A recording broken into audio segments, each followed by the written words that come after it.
আপনি ওনার পাশে আছেন, জি ম্যাডামের পাশে। এটা কত সালে এই ছবিটা? এখানে একটা পুরস্কার আপনাকে পরিয়ে দেওয়া হচ্ছে ওটা 2000 মনে হয়। আমাকে আমাকে জাতীয়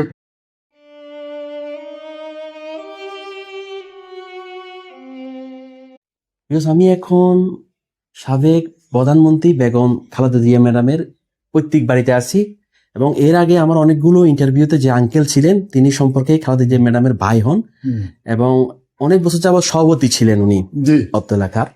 তো আমি ওনার সাথে কথা বলবো। আসসালামু আলাইকুম ওয়ালাইকুম আসসালাম। আঙ্কেল, কেমন আছেন আপনি? ভালো আছি ইনশাল্লাহ। তবে আঙ্কেল, ইদানিং আর কালকে থেকে খুব ভরাক্রান্তরিত হয়ে আছি। সেটা তো অবশ্যই। হ্যাঁ, আপনি ওনার পাশে আছেন, জি ম্যাডামের পাশে। এটা কত সালে এই ছবিটা? এটা আমার ঠিক মনে নাই। মনে আসতেছেন আপনার? দেখুন, উনি কিন্তু অনেক বছর সভাপতি ছিলেন এবং ম্যাডামের পাশে উনি দাঁড়ানো। আসলে ওনার তো বয়স হিসেবে ভিউয়ার্স, উনি সালটা একজাক্টলি মনে করতে পারছেন। আচ্ছা, এখানে একটা পুরস্কার আপনাকে পরিয়ে দেওয়া হচ্ছে ওটা 2000 মনে হয়। আমাকে আমাকে জাতীয় পুরস্কার দিছে কৃষিতে। আচ্ছা, তখন তুমি ম্যাডামে ম্যাডাম নিজেই।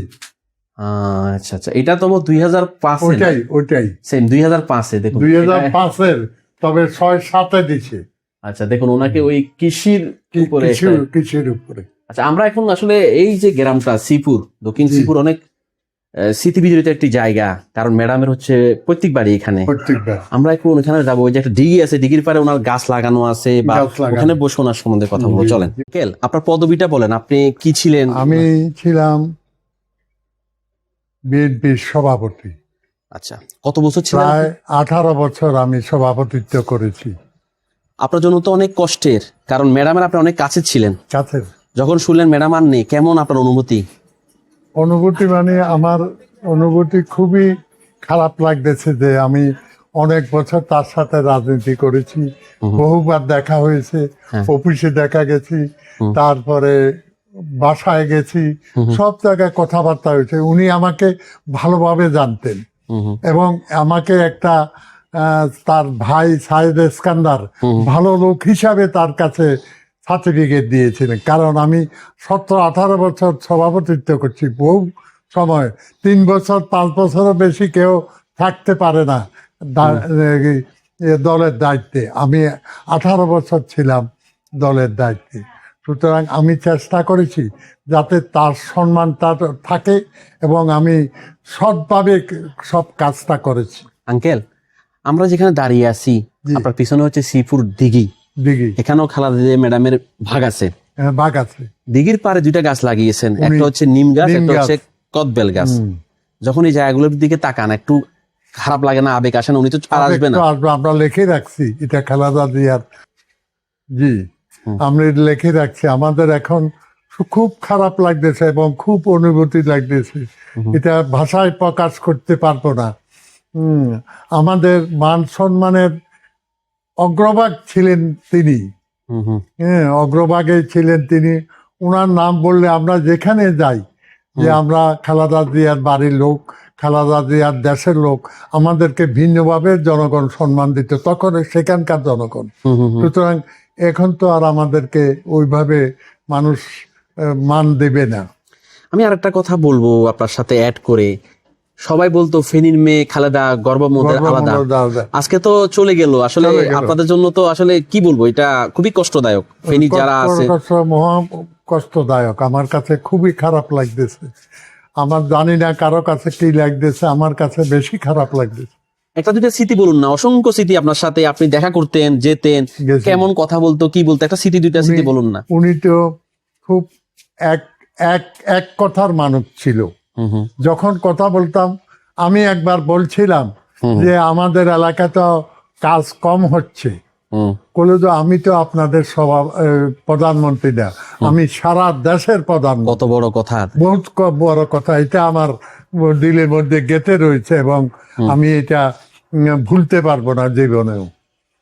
আর এখানে আসলেই উনি তার প্রত্যেক বাড়িটা এবং ওনার দাদার এবং চাচার কবর, এই মসজিদটা পিছন দিয়ে পাশেই কবর, তার দাদার কবর, আত্মীয় স্বজন, চাচার কবর, তার বাবার কবর অবশ্য এখানে নাই, তার বাবার কবর দিনাজপুরে। আচ্ছা আমি আর একটা কথা বলবো, ওনার ফ্যামিলি নিয়ে একটু বলুন না, বাপ চাচারা কেমন, কি করতেন, যদি একটু বলতেন। বাপ চাচারা, ওনার বাবা প্রথম ছিল জলপাইগুড়ি, মনে হয় ওনার জন্ম জলপাইগুড়ি, জন্মের পরে দিনাজপুরে, সেখানে আসে উনি ব্যবসা করতেন ওনার বাবা। তারপরে মাঝে মাঝে সব সময় দেশের বাড়িতে আসতেন ওনাকে নিয়ে, ওনার বাবার যত ছেলে মেয়ে আছে সবাইকে নিয়ে বছরে একবার এখানে বেড়াতে আসতেন প্রত্যেক বাড়িতে, এবং ওনার মা থাকাকালেও আসতেন, পরেও আসছেন।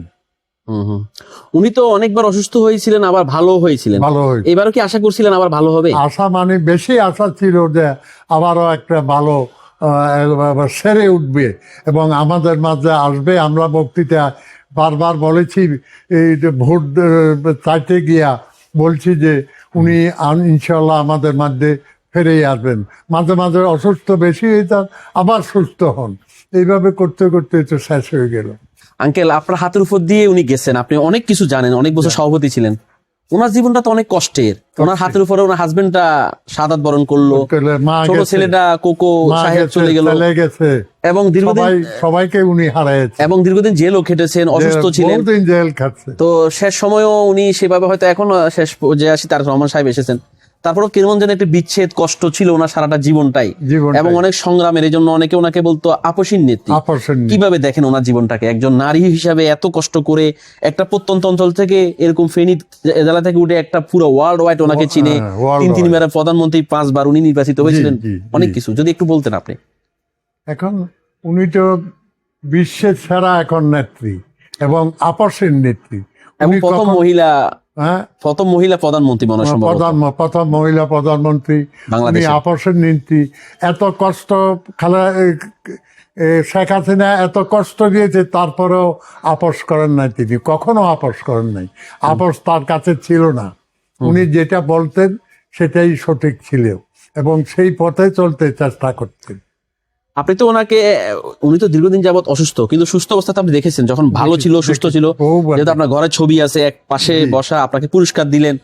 আচ্ছা, উনি তখন কি বলতেন, এলাকার জন্য কি পরিকল্পনা ছিল, এলাকাবাসীর জন্য ওনার কি পরিকল্পনা ছিল যখন আসতেন এলাকাতে? যখন আসতেন বিভিন্ন ভাবে মানুষকে বুঝাইতেন, এবং যেমন এখানে যুব উন্নয়ন করেছেন, ফেনীতে কি কম্পিউটার